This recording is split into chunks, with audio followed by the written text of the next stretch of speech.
الدین الخالص. ان الحمد لله نحمده ونستعينه ونستغفره ونعوذ بالله من شرور انفسنا ومن سيئات اعمالنا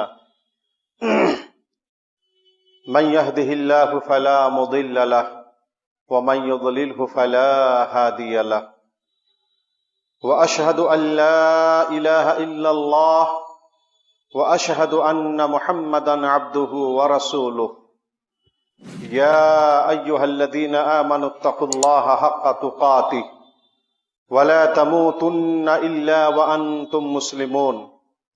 يا أيها الناس اتقوا ربكم الذي خلقكم من نفس واحدة وخلق منها زوجها وبث منهما رجالا كثيرا ونساء واتقوا الله الذي تساءلون به والأرحام ان اللہ کان علیکم رقیبا.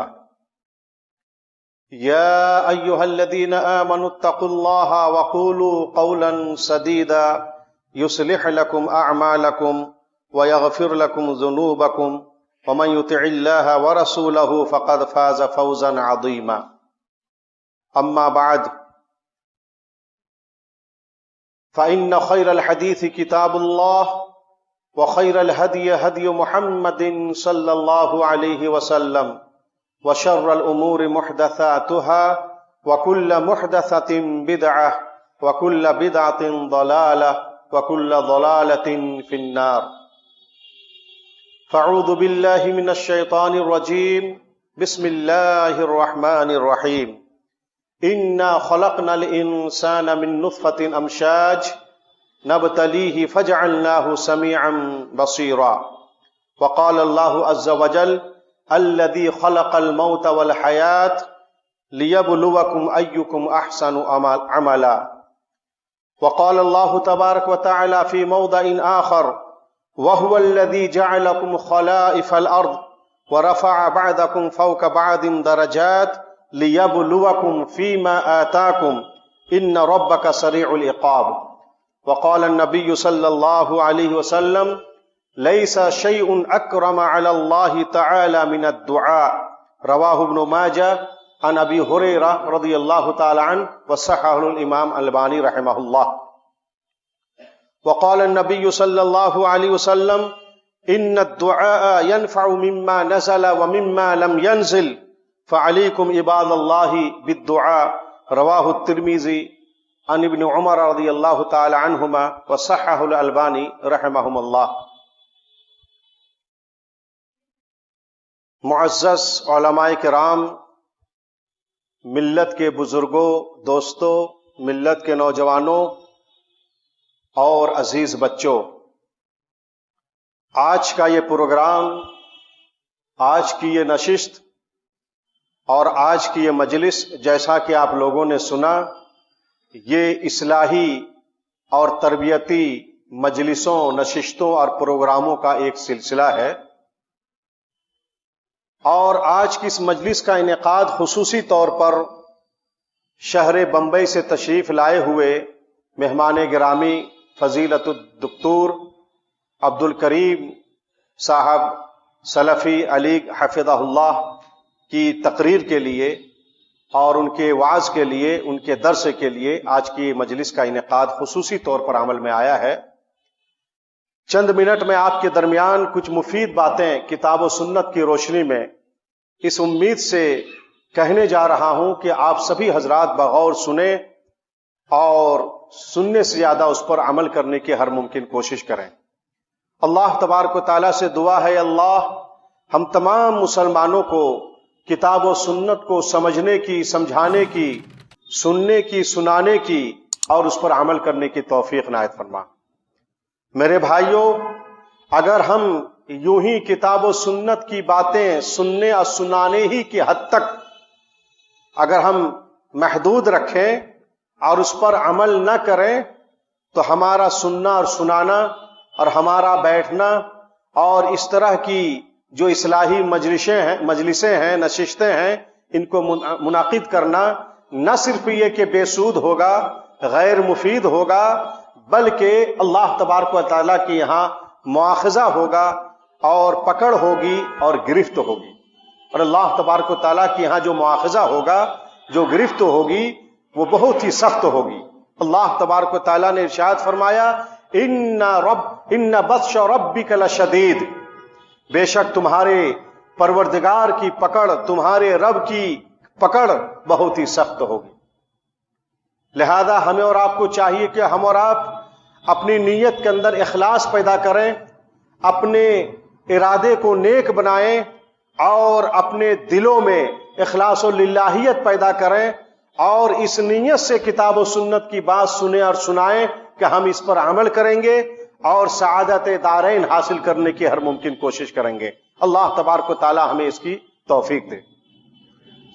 میرے بھائیوں، ہم اور آپ انسان ہیں. اللہ تبارک و تعالیٰ نے ہمیں انسانوں میں پیدا کیا ہے، انسانوں میں تخلیق فرمائی ہے. ہمیں اللہ تبارک و تعالیٰ نے کیوں پیدا کیا؟ ہماری تخلیق کا مقصد الہی کیا ہے؟ وہ کون سی غرض ہے؟ وہ کون سا مقصد ہے؟ وہ کون سی حکمت اور مصلحت ہے جس کے لیے اللہ تبارک و تعالیٰ نے ہمیں اور آپ کو پیدا کیا ہے؟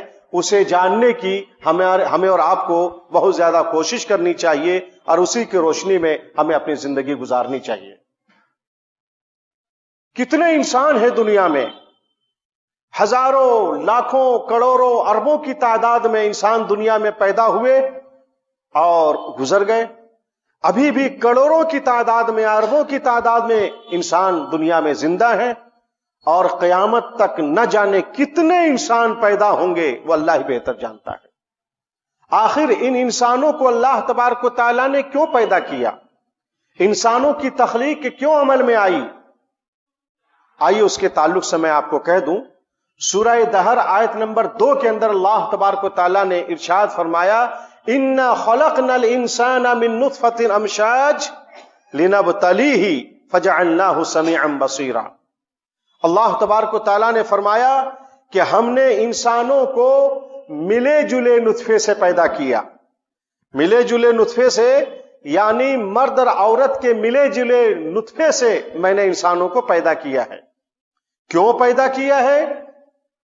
نبتلیہ، تاکہ ہم انسانوں کو آزمائیں، انسانوں کو جانچیں، انسانوں کو پرکھیں، انسانوں کا امتحان لیں.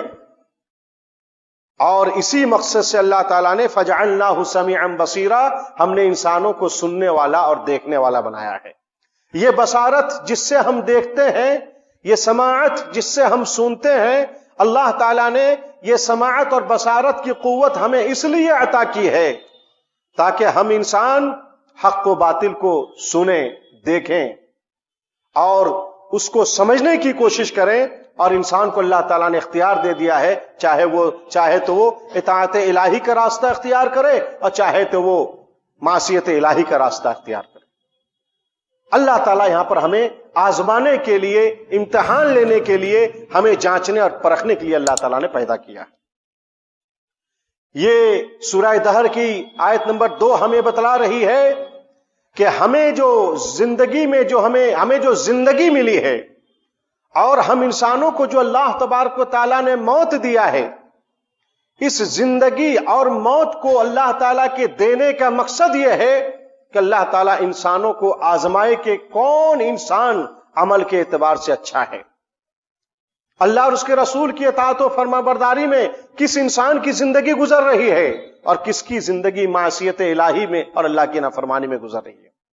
چنانچہ اللہ تبارک و تعالیٰ نے سورہ ملک آیت نمبر 2 کے اندر ارشاد فرمایا الذی خلق الموت والحیات لیبلوکم ایکم احسن عملا. اللہ تبارک و تعالیٰ ہی کی ذات ہے جس نے موت و حیات کو پیدا کیا. انسانوں کو موت و حیات اللہ تعالیٰ نے کیوں دیا؟ اللہ تعالیٰ فرماتا ہے لیبلوکم ایکم احسن عملا، تاکہ اللہ تعالیٰ انہیں آزمائیں، تمہیں آزمائیں اللہ تعالیٰ، تاکہ کہ تم میں سے کون عمل کے اعتبار سے اچھا ہے، کون اطاعت الہی کر رہا ہے، کون اللہ کی عبادت میں زندگی گزار رہا ہے، کون کتاب و سنت کی روشنی میں زندگی گزار رہا ہے، کون نمازوں کی پابندی کر رہا ہے، کون روزے کی پابندی کر رہا ہے، اور کون اللہ کی معصیت میں زندگی گزار رہا ہے، کون نمازوں کو چھوڑ رہا ہے، کون روزے کو چھوڑ رہا ہے۔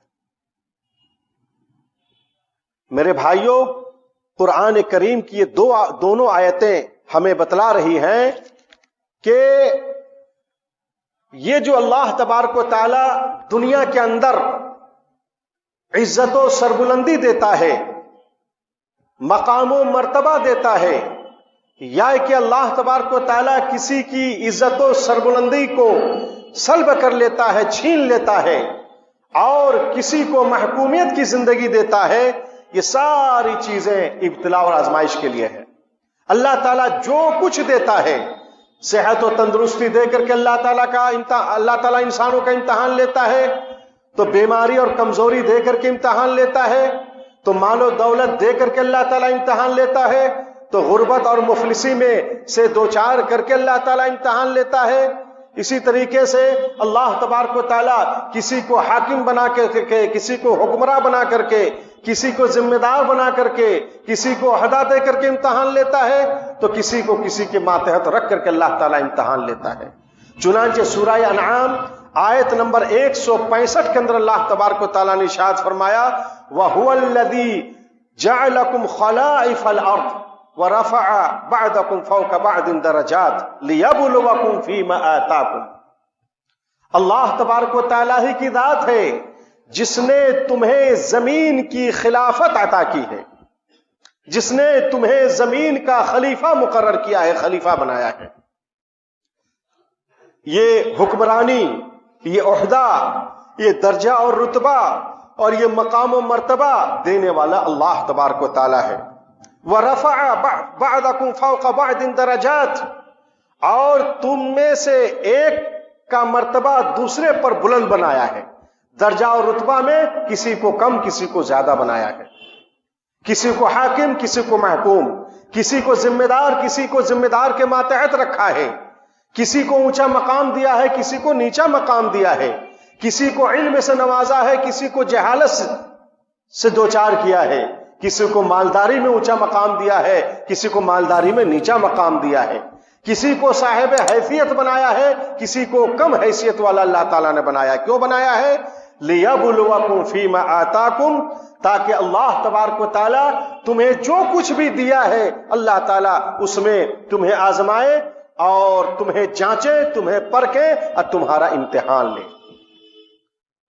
میرے محترم بھائیوں، قرآن کی آیت بھی ہمیں بتلا رہی ہے، اور قرآن کی آیت کریمہ سے یہ بات مترشح ہو رہی ہے اور یہ فائدہ مستفاد ہو رہا ہے کہ دنیا میں جو کچھ بھی انسانوں کے درمیان حالات آتی ہیں، چاہے وہ حالات انسانوں کے موافق ہوں یا یہ کہ انسانوں کے مخالف ہوں، چاہے حالات ہمارے لیے مفید ہوں یا ہمارے لیے مضر ہوں، جسمانی اعتبار سے، سیاسی اعتبار سے، سماجی اعتبار سے، اقتصادی اعتبار سے، تجارت و کاروبار کے اعتبار سے، اگر حالات ہمارے موافق ہوں یا نہ ہوں، یہ ساری حالتیں اللہ تبارک و تعالیٰ کی طرف سے ہوتی ہیں اور بطور امتحان ہوتی ہیں۔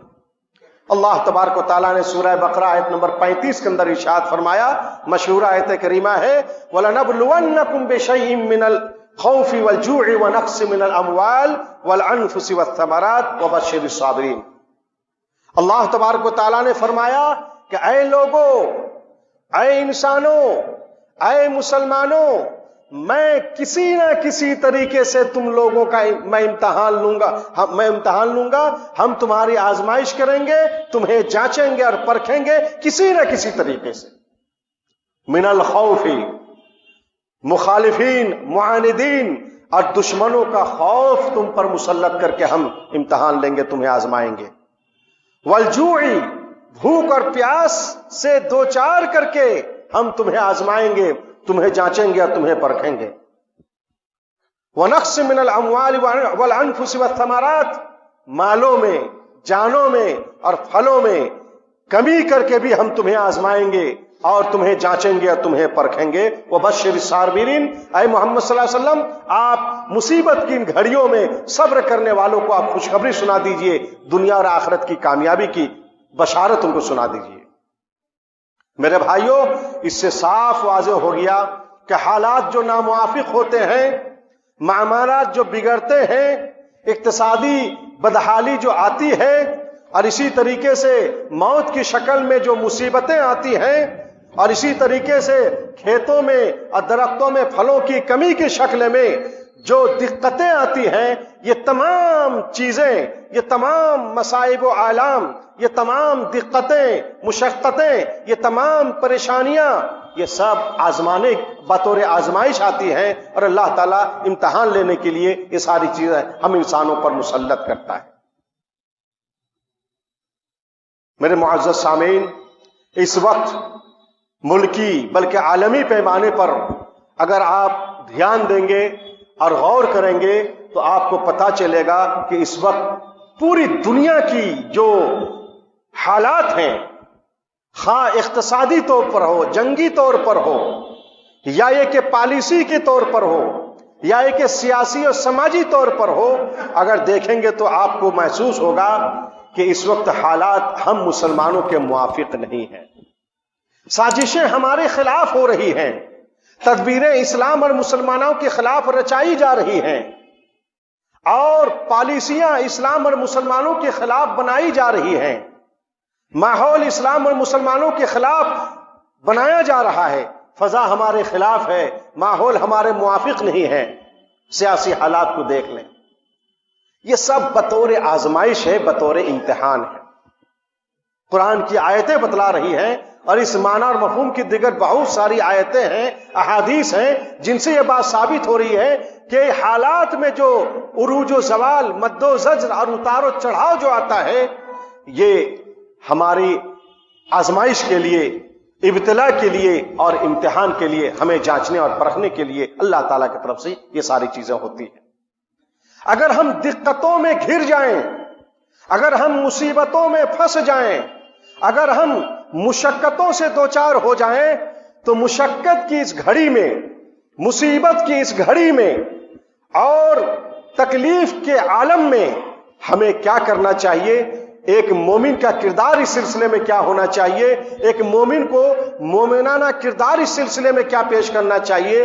آئیے آج کے پروگرام میں میں مختصر طور پر آپ لوگوں کو بتلا دیتا ہوں۔ اپنی حالات کا جائزہ لینا چاہیے، اور اپنے اندر دینی تبدیلی لانی چاہیے، اللہ تبارک و تعالیٰ سے اپنے تعلق کو مضبوط کرنا چاہیے، سچی توبہ کرنی چاہیے، مسجدوں کے طرف ہمیں اپنا رخ پھیرنا چاہیے، اللہ اور اس کے رسول صلی اللہ علیہ وسلم کی سے سچی محبت کرنی چاہیے، اور اپنے اندر جو دینی اعتبار سے خامیاں ہیں، کمیاں ہیں، ان خامیوں، ان دینی خامیوں اور کمیوں کو ختم کرتے ہوئے ایک بہت بڑی چیز ہے جو مشقت کے موقع پر، مصیبت کے موقع پر ہمیں اپنانا چاہیے، وہ چیز ہے دعا۔ ہمیں دعا کرنی چاہیے مصیبتوں سے نجات حاصل کرنے کے لیے، مصیبتوں سے چھٹکارا حاصل کرنے کے لیے، مشقتوں اور دقتوں سے اپنے آپ کو محفوظ کرنے کے لیے میرے بھائیوں، دعا بہت بڑا ہتھیار ہے۔ خصوصی طور پر ایسے موقع پر دعا کرنی چاہیے۔ پیارے حبیب جناب محمد الرسول اللہ صلی اللہ علیہ وسلم نے ارشاد فرمایا، سنن ترمذی کی حدیث ہے، حدیث کے راوی حضرت عبداللہ ابن عمر رضی اللہ تعالیٰ عنہما ہیں، اور اس حدیث کو امام البانی رحمہ اللہ نے صحیح قرار دیا ہے۔ صحیح سنن ترمذی کے اندر نبی علیہ الصلوۃ والسلام کا فرمان ہے، حدیث کے الفاظ ہیں، ان الدعاء ينفع مما نزل ومما لم ينزل فعليكم عباد اللہ بالدعاء۔ پیارے حبیب صلی اللہ علیہ وسلم نے ارشاد فرمایا، جو مصیبتیں نازل ہو چکی ہیں ان مصیبتوں سے بھی، اور جو مصیبتیں ابھی نازل نہیں ہوئی ہیں، نازل ہونے والی ہیں، ان مصیبتوں سے بھی، دونوں طرح کی مصیبتوں سے دعا انسان کو فائدہ پہنچاتی ہے، اور دعا انسان کو مصیبتوں سے چھٹکارا دیتی ہے۔ ان الدعاء ينفع مما نزل ومما لم ينزل، دعا فائدہ پہنچاتی ہے، دعا نفع دیتی ہے، دعا نجات دلاتی ہے اللہ تعالیٰ سے ان مصیبتوں سے جو مصیبتیں نازل ہو چکی ہیں، اور ان مصیبتوں سے بھی جو مصیبتیں ابھی نازل نہیں ہوئی ہیں۔ اللہ اکبر۔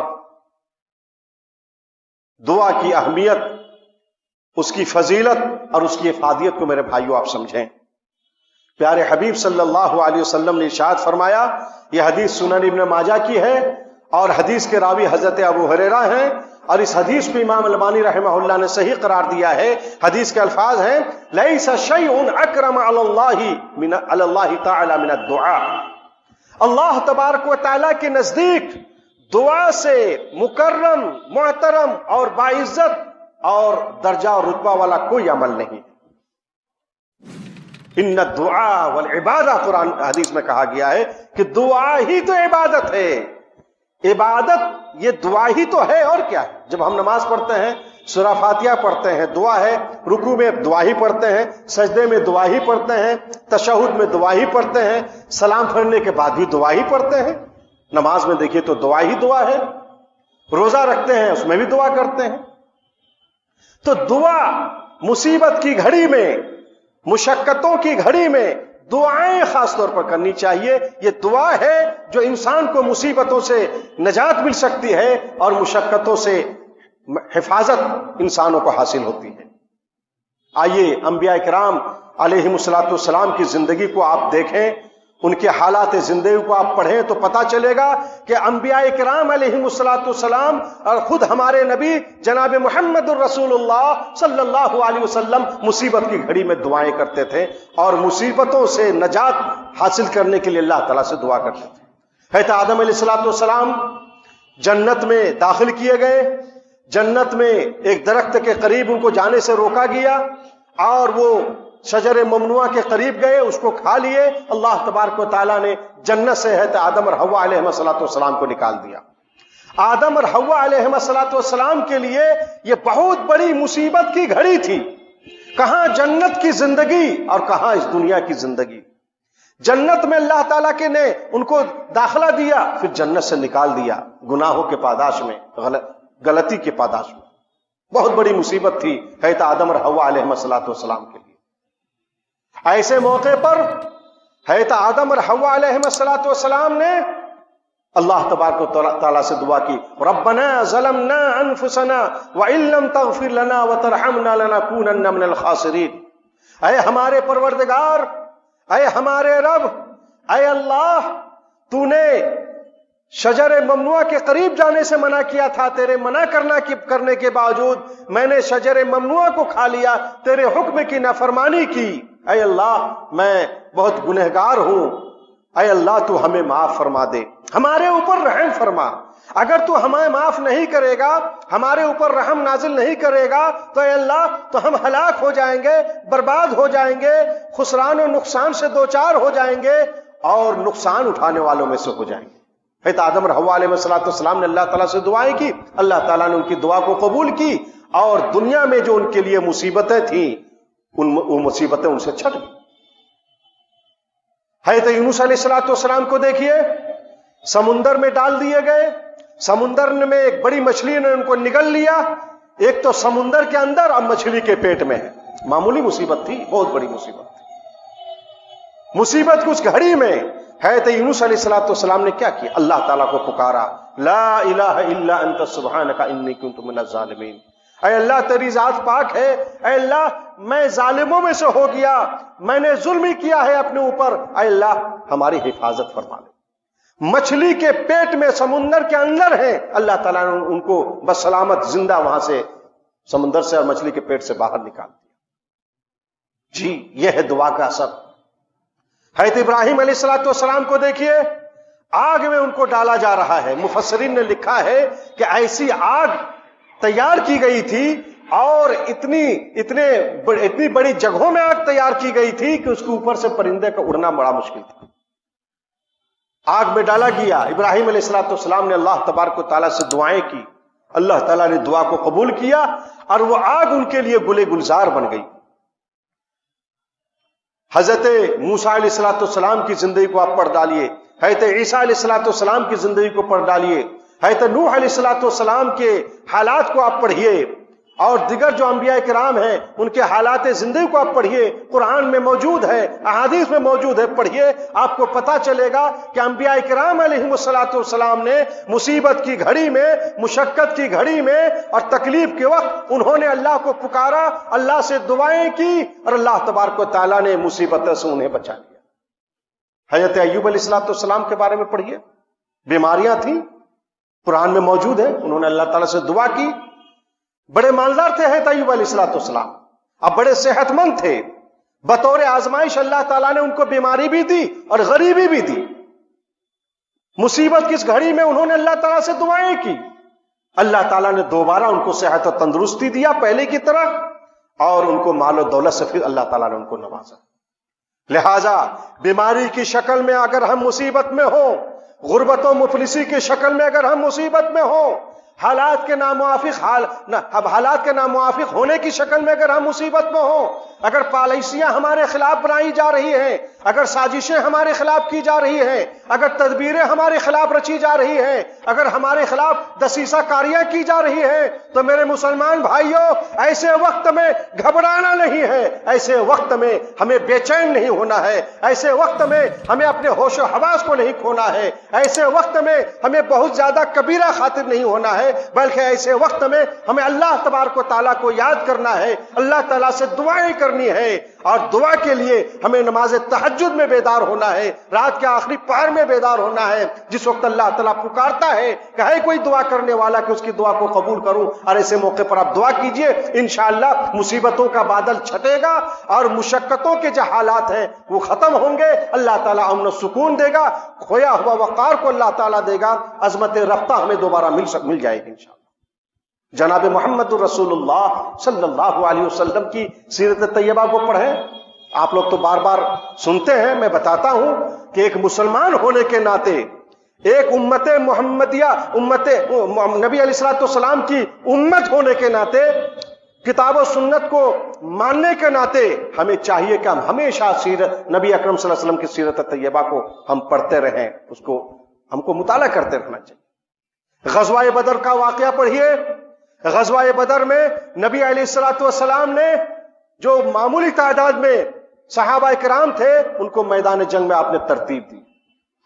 نبی علیہ السلام کے اندر جنگی مہارت بھی تھی، ایک عالم دین کو جنگی اعتبار سے، طبی اعتبار سے، سیاسی اعتبار سے، سماجی اعتبار سے، اقتصادی اعتبار سے، تجارت و کاروبار کے اعتبار سے، ہر اعتبار سے ایک عالم دین کو مضبوط ہونا چاہیے۔ نبی علیہ السلام ہر میدان میں آپ علیہ السلام نے اپنا نمونہ چھوڑا ہے، اور آپ علیہ السلام نے طریقہ بتلایا ہے۔ پیارے حبیب صلی اللہ علیہ وسلم نے میدان بدر میں ایک طرف کفار کا لشکر ہے، بڑی تعداد میں ہتھیاروں سے لیس ہے، نبی علیہ السلام نے مسلمانوں کے صف بندی کی، اور آپ علیہ السلام نے مسلمانوں کو جنگی تدبیر بتلائی۔ اس میں سے ایک بات یہ تھی کہ اے میرے ساتھیوں، ذرا وہ جو تیر ہے، تیر کو بچائے رکھنا، بہت زیادہ تیر مت پھینکنا۔ اس کے بعد اپنے خیمے میں آتے ہیں اور اللہ تبارک و تعالیٰ کے دربار میں گڑ گڑانا شروع کر دیتے ہیں، دعائیں کرتے ہیں، اتنی دعائیں کرتے ہیں کہ آپ علیہ السلام کے بدن مبارک سے آپ کی چادر مبارک گر جاتی ہے۔ ابوبکر صدیق کہتے ہیں کہ اللہ کے رسول بس کیجیے، آپ نے بہت دعائیں کی۔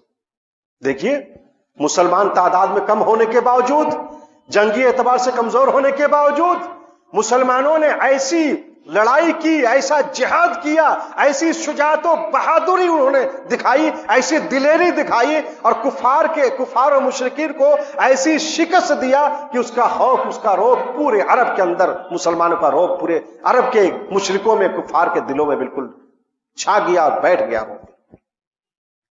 آپ احادیث پڑھیے، آپ کو پتا چلے گا کہ جو ہی آسمان میں بادل اور آندھی اور طوفان کے خطرات دکھتے، نبی علیہ السلام مسجد کا رخ کرتے اور اللہ تبارک تعالیٰ سے دعائیں کرتے۔ نماز تہجد میں آپ علیہ السلام اللہ تعالیٰ کے سامنے جو دعائیں کرتے، اتنا روتے کہ جوش مارتی ہوئی ہانڈی کی جو آواز ہوتی ہے اس طرح آپ کے اندر سے آواز نکلتی تھی۔ میرے بھائیوں، میں کہنا یہ چاہ رہا ہوں کہ موجودہ دور میں، موجودہ حالات میں، جب سیاسی اعتبار سے اور پورے اعتبار سے فضا ہمارے مخالف بنانے کی کوشش کی جا رہی ہے، ہمیں دھمکی دی جا رہی ہے اور ہمیں ڈرایا جا رہا ہے اور ہمارے وجود کو خطرہ بتایا جا رہا ہے، مستقبل کو ہمارے لیے پرخطر بنانے کی کوشش کی جا رہی ہے، ایسے موقع پر اللہ تعالیٰ سے اپنے تعلق کو مضبوط کرتے ہوئے، دنیاوی اعتبار سے تدبیر کرتے ہوئے ہمیں اللہ تبارک و تعالیٰ سے خوب دعائیں کرنی چاہیے، اور دعا اتنی کریں کہ اللہ تبارک و تعالیٰ کی رحمتوں کا نزول ہونے لگے، برکتوں کا نزول ہونے لگے، فیوز کا نزول ہونے لگے، اور حالات ہمارے موافق ہو، اور ہمارا جو کھویا ہوا وقار ہے وہ ہم کو مل جائے، عزت و سربلندی کی زندگی اللہ تعالیٰ ہمیں دے دے، اور باعزت طور پر سر اٹھا کر کے ہم زندگی گزار سکیں، اس کی بہت زیادہ ضرورت ہے۔ اللہ تبارک و تعالیٰ سے دعا ہے، اللہ ہم تمام مسلمانوں کو کہنے سننے سے زیادہ اس پر عمل کرنے کی توفیق عنایت فرما۔ اے اللہ ہمارے گناہوں کو معاف فرما، ہمارے نیک اعمال کو قبول فرما۔ پروردگار عالم تو ہی شفا دینے والا ہے، بیمار مسلمانوں کو شفائے عاجل و کامل عنایت فرما۔ اے اللہ تو ہی رزاق ہے، بے روزگار مسلمانوں کو روزگاری عنایت فرما، برسر روزگار مسلمانوں کی روزگاری میں کامیابی اور برکت عنایت فرما۔ اے اللہ اسلام اور مسلمانوں کے خلاف، مساجد و مدارس اور اسلام کے مقدس مقامات کے خلاف جو بھی سازشیں تدبیریں رچائی جا رہی ہے، اے اللہ انہیں تو خاک آلود فرما دے، اسلام اور مسلمانوں کی حفاظت فرما۔ پروردگار عالم ہم سے پہلے جتنے بھی مسلمان گزر چکے ہیں ان کے گناہوں کو معاف فرما، ان کے نیک اعمال کو قبول فرما، ان کے لیے ان کے قبروں کو جنت کا باغ بنا دے۔ اے اللہ ہم مسلمانوں کے درمیان اتحاد پیدا فرما دے، ہمیں ایک اور نیک بنا۔ اے اللہ ہمارے دلوں کو جوڑ دے، محبت و الفت ہمارے اندر پیدا فرما دے، ہمارے صفوں کے درمیان کی جو دراڑ ہے اس کو ختم فرما دے۔ اے اللہ ہمیں آپس میں مل جل کر کے رہنے کی توفیق عنایت فرما، اور آج کی یہ مجلس جو منعقد کی گئی ہے اے اللہ تو اس کو قبول فرما لے۔ اس مجلس کو سجانے میں جن کی بھی جو بھی قربانی ہے، جانی مالی جو بھی قربانی ہے، اے اللہ تو ان کو قبول فرما لے، اور اس مجلس کو تو قبول فرما لے۔ اے اللہ تو ہی دعاؤں کو قبول کرنے والا ہے، اپنے فضل و کرم سے ہماری ان دعاؤں کو قبول فرما۔